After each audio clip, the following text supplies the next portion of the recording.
Ayan, hello mga kaibigan. After long hours of waiting, our chicken inasal sa kawali. Ito na po, luto na po mga kaibigan. At kakain na nga tayo, meron din po tayong corn. So ito po ang aming hapunan. Ayan, so dalawang klase po pala ng chicken ang ginawa natin, no? Na chicken inasal. Ang isa, kasi 5 kilo ito mga kaibigan na chicken.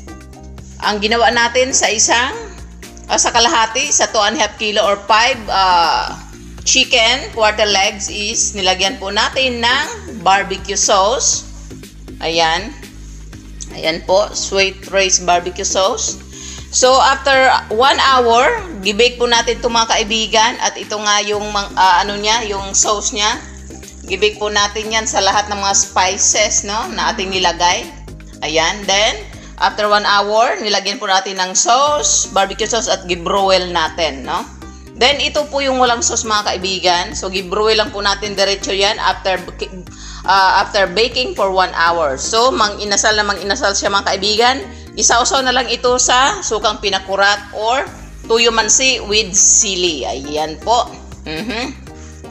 And, syempre with rice. Kaya naman, kainan na mga kaibigan. Let's eat. Thank you for watching. Bye!